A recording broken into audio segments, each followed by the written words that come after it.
Hey guys, tonight we are not stepping into a battle or a palace. We are stepping through a quiet stone doorway into a world of candlelight and incense and whispered words spoken only in the dark. Tonight we explore the hidden life of the priests of ancient Egypt. Before you settle in, take a moment to like this video and subscribe if you're new here. Let me know in the comments where you're watching from tonight and what time it is for you right now. Now dim the lights. Let your breathing slow all the way down. And let's step inside together. Most people believe the temple slept when the sun went down, that once the last visitor turned and walked away, once the great outer gates groaned shut for the evening, once the last cartwheel had rattled off toward home, the whole place simply stopped, sat there in the dark, quiet, empty, waiting patiently for morning the way an empty house waits for its family to return. That is not what happened. That is not what happened even once, not for a single night.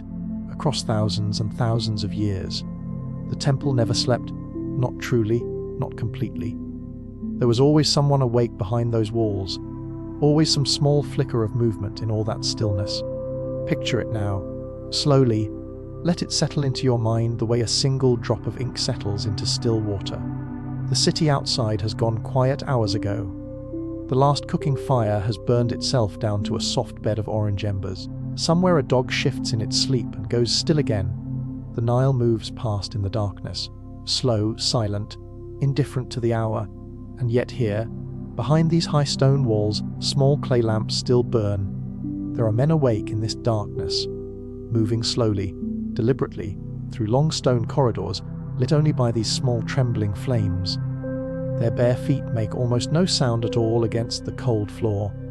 Their shadows stretch long and thin across walls carved with figures that seem, in this flickering light, to lean forward and watch them pass. Somewhere above all of this, on a flat open rooftop, one man stands completely still. He is not resting. He is not simply looking up at the stars the way any of us might on a quiet evening. He is watching, carefully, patiently, for one particular point of light to rise above the horizon. Because in this world, the night itself keeps a schedule, hour by hour, star by star, and it is his task, his alone tonight, to keep that schedule faithfully, to notice the exact moment the sky itself gives its signal, and somewhere deeper inside, behind a small sealed door, something waits in complete darkness, wrapped carefully in linen, resting untouched. Exactly as it was left the evening before, it will remain there alone, in silence, until hands arrive to attend to it again. Hands that will not come until the very last hour before dawn. We tend to imagine ancient Egypt in blinding sunlight, in gold and heat and endless open sky, temples glowing white beneath a merciless sun, and much of that picture is true enough, but so much of what actually mattered here happened quietly, in the dark. The fears these priests carried did not visit them at noon. They came in the hush of deep night, in the hours when the whole world felt most uncertain. The rituals meant to hold the entire universe steady did not begin at the height of day either. They began earlier, much earlier, in that strange, suspended hour when the sky is neither night nor morning, when the stars are still faintly visible, but the first pale hint of grey has already begun creeping along the eastern horizon. It was the quiet hours, the long stretch between midnight and first light, that these men considered the most dangerous and, at the very same time, the most sacred. So tonight, we are not going to hurry towards sunrise. We are going to sit here quietly, beside the temple walls, in the cool dark air that smells faintly of stone and river water, and simply wait. The way they waited, no rushing, no urgency at all. We'll follow one ordinary priest through the long, still hours before dawn, through the sealed door of a god who has spent the whole night resting in the dark, through a life quietly divided between two very different worlds, through warm bread and poured beer and slow curling incense, and through the patient, gradual way one single title, first servant of the god, could grow large enough to sit beside a king. And at the very end of tonight's journey, we'll sit together, quietly, with the moment it all finally, gently, came to a close. There is no need to hold on to any of it, no need to remember a single detail. Just let the temple settle around you now, stone by stone, shadow by shadow, lamp by flickering lamp. And let's begin. The sky above the Nile is not yet blue. It is that deep, soft grey that comes long before sunrise, the kind of grey that makes the whole world feel like it is still half asleep, still deciding whether to wake up at all. And in a small mud-brick house near the temple walls, a man is already awake. He did not need anyone to wake him. There was no knock at the door, no voice calling his name through the dark. His body has simply learned this hour, the way any body learns anything, through repeating it again and again, year after year, until the learning settles somewhere below thought, somewhere in the muscles themselves. This is not his first month of service, and it will not be his last. He rises quietly, so quietly that the mat beside him barely shifts, so as not to disturb the rest of his household, his wife still deep in sleep, his children, curled small under woven blankets, breathing slow and even in the dark. And here is something that often surprises people when they first hear it. This man is not a monk. He has taken no vow of solitude, no vow of silence, no vow that separates him from the ordinary business of living. He has a home just like anyone else, a family who depends on him, a life that continues on the other side of these temple walls, whether he is inside them or not. For 3 months of the year, perhaps 4, he belongs to the temple. For the rest, he belongs to his fields, his trade, his ordinary days among ordinary people, haggling over grain prices, mending a broken fence, falling asleep some ordinary evening with dust from an ordinary day still on his hands. But tonight, this hour belongs to the god. He steps out into the cool pre-dawn air. It is a very particular kind of cold, not the sharp cold of deep winter, but something gentler, something that clings low to the ground and settles against bare skin like a light, damp cloth. The streets are completely empty. A dog somewhere shifts against a wall and settles again without waking. The Nile lies in the distance like a long dark ribbon, barely visible, more felt than seen, and ahead of him, rising pale and enormous against that soft grey sky. The outer walls of the temple wait, exactly where they have always waited, exactly where they will be waiting long after he is gone. He does not walk toward the front gate. That is not where his morning begins. Instead he turns, following a path worn smooth by countless bare feet before his own, toward the sacred lake, a still, quiet pool of water set aside just for this purpose, carved carefully into the earth beside the temple grounds.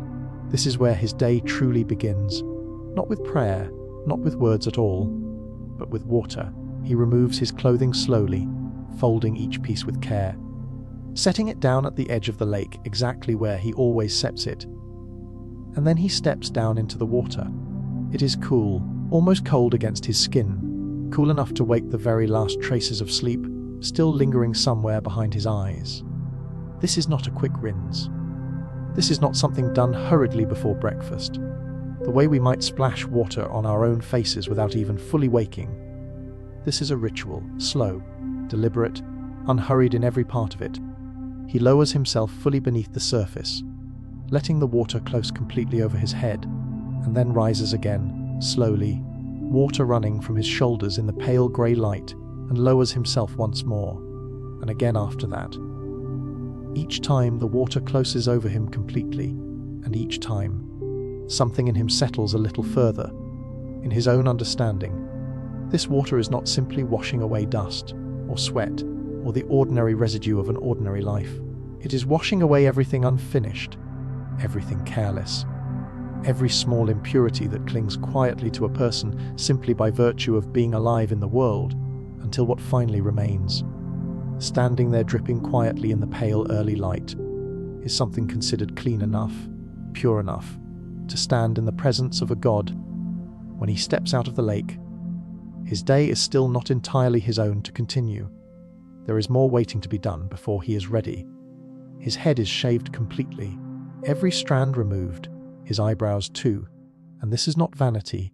It has nothing to do with appearance or fashion at all. Lice have no patience for status or rank, and dust and dirt find every strand of hair they can. So the priests keep themselves bare, smooth, simple, a body left with nowhere at all for anything unclean to quietly take hold. Then comes the linen, fresh, white, woven carefully from plant fiber rather than animal wool, because wool in this world is considered impure, too closely bound to the living animal it came from, too heavy with the memory of that other creature's life. The linen is wrapped around him with care, plain, unadorned, almost weightless against newly bare skin, light enough that he barely feels it there at all. No perfume yet, no oils rubbed into the skin. Not this early in the morning, those things come later, only after he has passed through the next quiet threshold waiting just ahead of him. Because purification, in this world, was never one single act completed and then forgotten. It is a series of small gates, one after another, each one bringing him a little closer to somewhere he is not yet permitted to enter. And just ahead, past the outer courtyard, past tall columns only now beginning to catch the very first hint of grey morning light along their upper edges, stands a door, a very particular door, sealed the night before, soft clay pressed carefully over its edges by careful hands, untouched since the priests last stepped away from it. Behind that door, something has been resting in complete darkness all night long, alone, undisturbed, waiting. He is almost ready to reach it, but not quite yet. For now, let him walk, barefoot, clean, entirely unhurried, through the quiet stone courtyard, while the sky slowly, gradually, begins to lighten above him. There is no need to rush this particular moment. The god has been waiting patiently for centuries. A few more quiet minutes, in this cool grey hush before dawn, will not matter at all. The courtyard is behind him now. The columns here rise taller, set closer together, carved from top to bottom with figures that seem, in this dim early light, to lean very slightly forward, watching him pass the way they have watched every priest pass before him. The air itself feels different this deep into the temple, heavier somehow, stiller, as if sound itself is not entirely welcome here, as if even his own footsteps should apologize for the small noise they make. Only a few are permitted this far, not the farmers who worked these temple lands last season, their hands still rough from the harvest, not the singers who will arrive later, near midday, to play music for the lesser gods, not even most of the men who quietly call themselves priests, only the ones cleansed enough, only the ones trained enough, only the ones trusted enough, after years of careful service, to be allowed this close to something the rest of the world will never see.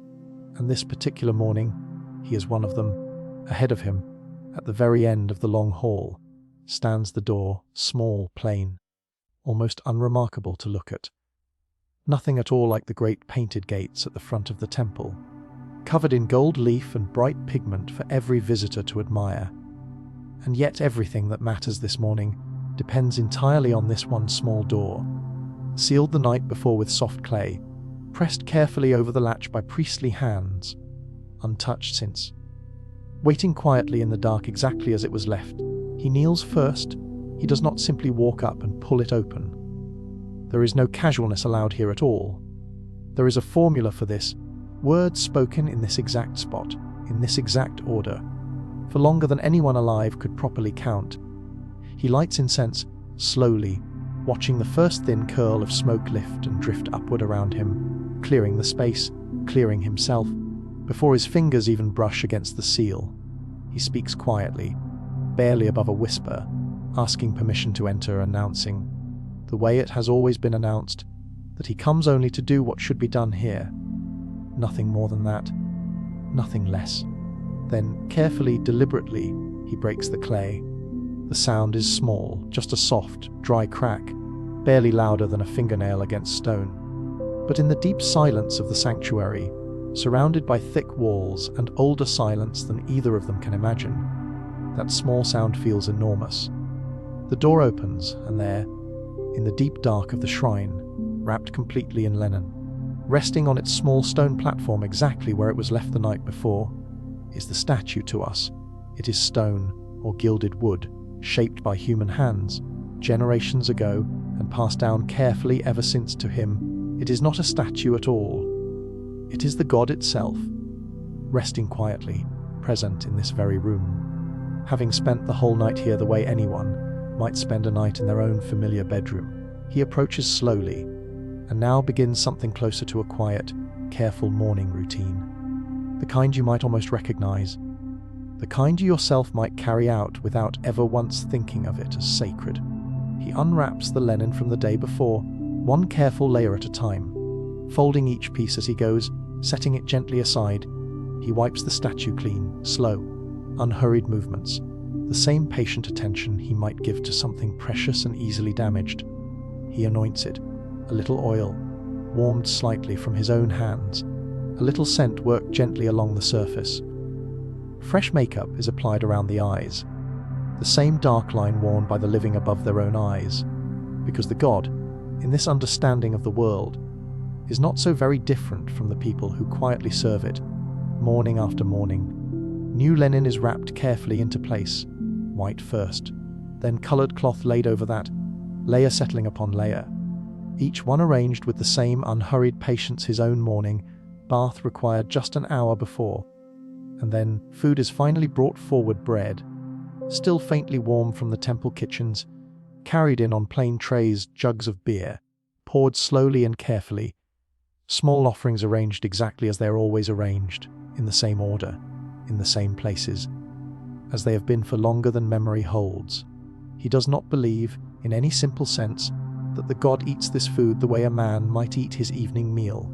What is consumed here, he understands, is something quieter, something unseen, the spirit of the offering rising invisibly from warm bread and poured beer, while the bread and the beer themselves remain behind entirely untouched, ready to be shared later among the ordinary staff of the temple. Nothing here goes to waste, not even what was meant, only a moment ago, for a God.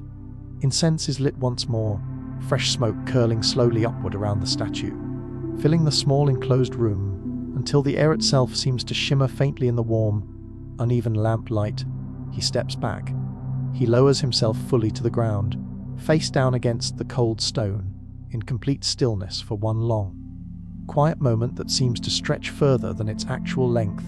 Then he rises again, and begins the entire process in careful reverse. The door is closed once more. Gently, deliberately fresh clay is pressed over the latch, sealing it exactly as it was sealed the morning before, and the morning before that, and he speaks the closing words quietly, asking that nothing enter here uninvited, nothing unclean, nothing unwelcome, until this same door is opened again, tomorrow, by careful hands very much like his own. By tomorrow morning, someone will stand exactly where he is standing now, perhaps him again, perhaps another priest from the same rotation, waiting his own turn somewhere close by. But for this particular moment, the shrine is sealed, the God is dressed, fed, resting quietly once more. The hardest part of his day is finally, quietly done, and the sun, somewhere far above these thick, ancient stone walls, has only just begun to rise. The sun is fully up now. The temple courtyard has changed with it. What was silent and still in the grey hour before dawn is now something else entirely. Footsteps crossing back and forth. Low voices exchanging some ordinary piece of news. The soft scrape of sandals against warm stone. The everyday sound of a place slowly filling with people who all, in their own way, have somewhere particular to be. And here is something that often surprises people the first time they hear it. The man who spent the last quiet hour alone with a God, in near total silence, in a small sealed room lit only by a single flickering lamp, is about to spend the rest of his day doing something almost entirely ordinary. Because a priest, in this world, was never quite what we imagine when we hear that particular word. There was no life of isolation here, no distant, solitary figure withdrawn from the world entirely, living out his days behind quiet monastery walls, speaking only to God and to a handful of similarly withdrawn companions. Nothing here resembled that at all. Most of these men had homes, just like the one he left this morning while it was still dark outside. They had wives, waiting for them at the end of the day with some small question about the household. They had children, growing up around them the ordinary way children do underfoot, curious, occasionally troublesome. They had fields somewhere outside the city that needed tending, Regardless of what happened inside these temple walls, they had a trade, very often the very same trade their own fathers had taught them, patiently, over the years. The temple did not ask for the whole of their lives, it asked only for a portion of it, a season, a rotation, a particular stretch of weeks that would end, eventually, and hand them back to their ordinary existence. Many priests served under a simple system of rotation, 4 separate groups, each one taking its own turn, 1 month spent inside these walls, living through the very rhythm we followed together this morning. And then 3 full months returned to the world outside, back to the fields, back to the workshop, back to the family table, where the day's news gets shared over bread and beer. So the very same man who broke a clay seal and knelt quietly before a god at dawn might spend the following season threshing grain beneath an entirely ordinary sun. Dust settled into the creases of his hands instead of the lingering scent of incense. And when his month of service finally comes around again, he simply returns, slips back into that same careful, familiar rhythm, as though he had never truly left it at all. This is very different from what later religions would come to expect from their clergy. There was no sermon here, no gathering of ordinary townspeople brought together to hear a priest speak on matters of the soul or of right and wrong. No quiet chapel visits in the middle of an ordinary week. No one confiding their private troubles to him once the sun had gone down. His task was never to guide people closer to their God through teaching or counsel. His task, instead, was to care for the God directly, personally, in the most immediate and practical sense possible, something closer to a skilled technician than to a spiritual teacher, precise, trained, focused entirely on carrying out each ritual exactly, faithfully, correctly, and once the morning ceremony was safely behind him, his day simply continued, in whatever direction his own particular skills happened to lead him that season. Some men spent their afternoons in a quiet room lined from floor to ceiling with shelves, copying older scrolls carefully onto new sheets of papyrus, line by patient line, preserving medicine magic, history, theology, anything considered worth carrying forward into another generation's hands. Others worked instead with their hands directly, in small workshops tucked along the outer edges of the temple grounds, shaping jewelry meant for someone's tomb, carving furniture destined for a household far beyond these walls. Fine, careful work, done slowly, done correctly. Some spent their days settling disputes between ordinary people, quietly, patiently, the way a judge might in any other time or place, because these men understood law almost as thoroughly as they understood ritual, and ordinary Egyptians very often trusted a temple's careful judgment more than anywhere else available to them. And when night eventually returned once more, a small few climbed back up to the rooftops, not to sleep, the way most of the household already had, but to watch the sky again, tracking one particular star through its familiar path, keeping time by starlight the way a farmer might keep time by the slow turning of the seasons. So which of these, then, was the real priest? The man kneeling in near darkness before a silent god at first light, or the man bent quietly over medical texts by afternoon lamplight?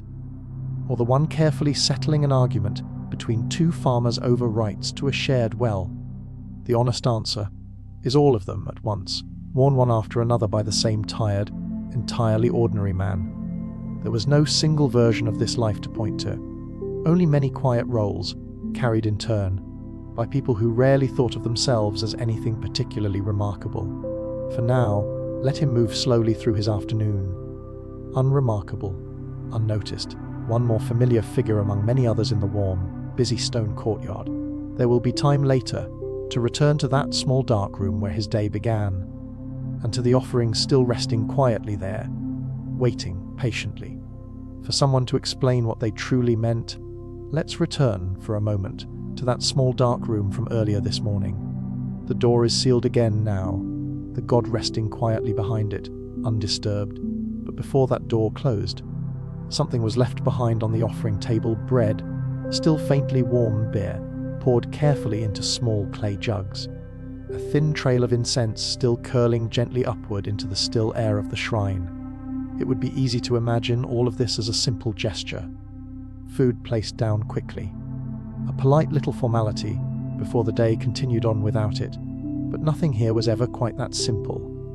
Every single item resting on that offering table meant something specific, carried its own quiet, particular significance, and if we slow down enough here tonight to look closely, we start to notice a whole hidden language written out patiently in bread and beer and slowly rising smoke. Take the bread first, plain humble, nothing decorative or impressive about it to look at, and yet bread was life itself in this world, the most basic, unmistakable proof that a person, or a god, was being properly cared for, nourished, kept alive another quiet day. Thousands upon thousands of loaves passed through temple doors like this one every single year.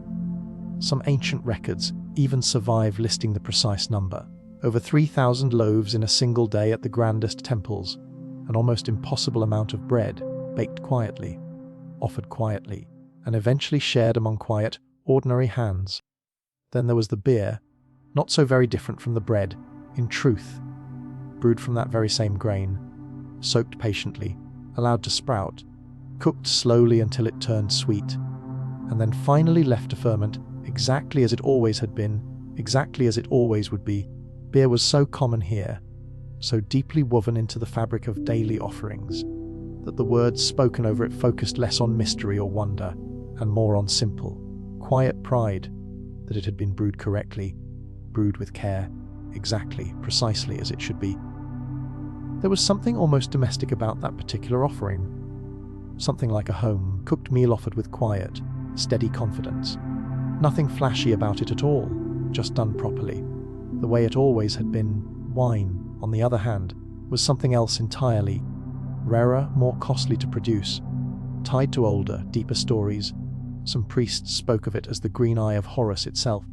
Others connected it directly to the goddess Hathor, and to old tales of her fury being calmed only through music and dance, and the careful offering of wine. Its deep red colour was even linked, in the priestly imagination, to the flooding of the Nile itself, a colour that meant, quite simply, life slowly returning to dry and waiting land. Milk carried its own quiet meaning, gentler than the rest, white pure, nourishing in the most basic sense, offered especially to the youngest gods, the small, child forms of certain deities, because milk, more than anything else resting on that table, spoke the simple, unmistakable language of care, of something small and vulnerable, being carefully looked after, and water. Water came before almost everything else, poured first over waiting hands, over stone altars, over the statue itself, patiently, thoroughly, because nothing here could be properly offered. Nothing could even truly begin, until the space around it had been made completely clean. Water, too, was tied closely to the Nile's yearly flood, to the slow, steady rising of water across dry, waiting fields, to the quiet promise, renewed every single year, that the land would live to see another harvest. So bread for sustenance, beer for steady, everyday care, wine for deeper celebration and older stories, milk for gentleness, water for the purity that made everything else possible, and rising above all of it, always patiently, the incense smoke curling slowly upward, unhurried, carrying the offering somewhere the human eye could never quite follow it, into whatever quiet space existed between the cold temple floor and the presence of a listening god. Once the ritual itself had finished, the food did not simply vanish into nothing. What mattered to the god, they believed, was something unseen, some invisible essence rising quietly from the warm bread and the poured beer, while the bread and the beer themselves remained exactly where they had been placed, completely untouched. So afterward, quietly, practically, without any ceremony at all, it was gathered up once more and shared. Among the priests who had carried out the ritual that morning, among the wider temple staff who kept the entire place running, day after day, sometimes even among the ordinary workers who tended the surrounding fields, far from the sanctuary itself, nothing here was ever wasted, not a single loaf, not one jug of beer. A ritual meant, in every formal sense, for a god alone, quietly feeding an entire small community by the time the sun had climbed to its highest point in the sky. And it was this constant, patient flow of bread and beer and wine moving steadily through temple doors, year after year, festival after festival, that slowly built something far larger than any single ritual ever could on its own. Wealth, land, quiet, accumulating influence. Enough of it, in time, to make a single man inside these very walls almost as powerful as the king himself. We'll come to him next. Wealth, quietly gathered, year after year, bread by bread, jug by jug, loaf after patient loaf, eventually becomes something else entirely. It becomes power. Think back for a moment to the small temple we have spent this whole night inside. The sealed door, the single lamp, the quiet man folding linen in the dark. Now imagine that same rhythm, repeated not by one priest in one modest sanctuary, but by hundreds of priests across dozens of temples, scattered the entire length of the Nile. Every single one of them collecting a little grain here, a little linen there, a little land somewhere close by. Morning after morning, festival after festival, for generation after generation. Small offerings, multiplied patiently across centuries, stopped being small at all. And nowhere in Egypt was this more true than at a temple far grander than the small sanctuary we have been following together tonight, a temple dedicated to a god named Amun, rising tall and golden along the Nile at Thebes. By this point in our story, this particular temple was no longer simply a place of quiet morning ritual, of bread and beer and slowly curling incense. It had become one of the richest institutions in the entire land, richer, in some periods, than many of the smaller kingdoms surrounding it. It held vast stretches of farmland stretching farther than the eye could follow, orchards heavy with fruit each season, enormous herds of cattle grazing on temple pasture, entire villages of ordinary workers whose lives revolved quietly around keeping its granaries full year after year, harvest after harvest. One surviving record, a very long papyrus left behind by a king named Rameses III, lists gift after gift given to temples exactly like this one, across an entire reign of 31 careful years. Gold, land, cattle, more grain than seems, even now, almost possible to properly imagine. It is, quite simply, one of the longest documents to survive from the entire ancient world.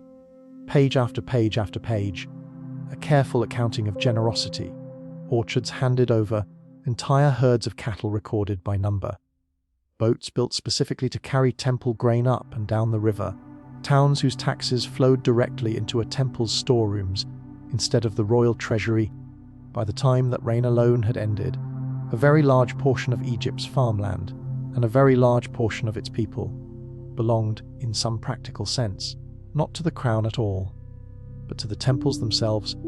Kings gave gifts like this generously, and for a very simple reason. They believed, quite sincerely, that the gods needed to be kept content, and a temple that pleased its gods, in turn, pleased the king who had provided for it. But there was a quieter consequence hidden inside all of this generosity. The more land a temple controlled, the more workers depended entirely on its storerooms for their livelihood. The more grain passed steadily through its gates each season, the less easily any king could simply ignore whoever stood at the very top of that temple's hierarchy. That man held a very particular title, first servant of the god. We might call him, in simpler terms, the high priest, and during certain periods of Egypt's long, layered history, his voice carried almost as much weight inside the royal palace as it did inside his own sanctuary.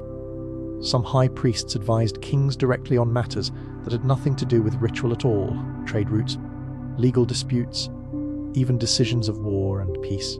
And during one especially turbulent stretch of time, a period when royal authority itself had grown quietly, steadily weaker, the high priest of Amun at Thebes held power that genuinely rivaled the throne. In fact, during part of this particular era, the man holding that position was very often the king's own son, placed there, many historians believe, quite deliberately, so that the crown itself could keep a careful, watchful eye on a role that had grown, over generations, almost too powerful to safely ignore. Women held remarkable influence here too, in their own right. A title known as God's Wife of Amun carried an authority that grew steadily more significant over time. Women holding this particular position controlled land in their own name, oversaw vast estates directly, and stood second only to the king himself in matters of ceremonial importance. So by now tonight, picture the full shape of everything we have gently traced together: a quiet, ordinary man rising alone before dawn, bathing in a still lake under a grey sky, kneeling before a small sealed door in near total silence, and somewhere above him, within that very same broad system he belonged to, a single title, grown so large over so many centuries that the person holding it could sit comfortably beside kings, advise them quietly on matters of state, and on occasion even outlast them entirely. Two very different kinds of power in the end, both born from the very same quiet morning ritual, repeated faithfully every single day for thousands upon thousands of years. But no system, however powerful it becomes, lasts forever, and eventually, after all those centuries, after all those countless quiet mornings, the doors stopped opening. For thousands of years, the pattern never really changed. A priest woke before dawn, walked quietly to a still lake, lowered himself into cool water, shaved his head smooth, put on clean, plain linen, and knelt before a small sealed door in the near dark, exactly as countless priests had knelt before him. Kings rose and fell, one after another, capitals shifted from one city to the next. New gods slowly grew popular, while older ones quietly faded into the background of ordinary memory. And still, somewhere along the Nile, that same door opened. Every single morning, almost without fail, year after year, century after century. But slowly, over a very long stretch of time, the world surrounding that door began.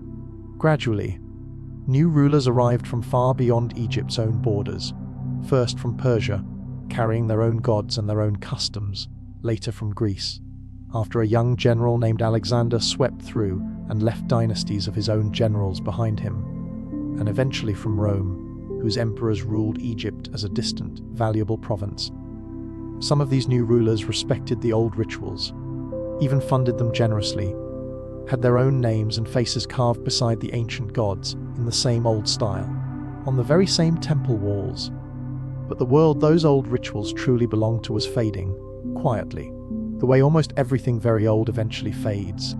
Fewer young priests trained carefully in the old sacred writing. Fewer temples could still afford the steady grain and fine linen these particular ceremonies had always required, and a new faith, spreading slowly but steadily across that same ancient land, offered ordinary people a very different way of understanding the sky above them. The yearly flood, the quiet turning of the seasons, for a long while. The old ways and the new simply existed quietly side by side. One god's temple standing not far from another faith's small gathering place, an uneasy, gradual overlap that lasted longer than we might expect. But eventually, official decrees arrived from far away, closing pagan temples steadily across the entire empire, one by one. Most fell silent quickly after that, their doors shut for the very last time, their offering tables left permanently bare, their small clay lamps finally, after all those centuries, allowed to go out, but on a small island far up the Nile, at a graceful temple dedicated to the goddess Isis. The old rhythm continued a little longer than almost anywhere else in Egypt. Priests there still shaved their heads carefully, still kept the same ancient calendar, still spoke the same old words, long after most of the country around them had quietly moved on to other beliefs. And then, one final morning, centuries after the ritual we followed together tonight first began, even that last door did not open again. No grand announcement marked the moment. No crowd gathered outside to watch it happen. No one wrote down the exact date with any particular ceremony at all. It simply stopped. The incense that had curled upward from that spot every single morning for thousands of years finally settled into permanent stillness.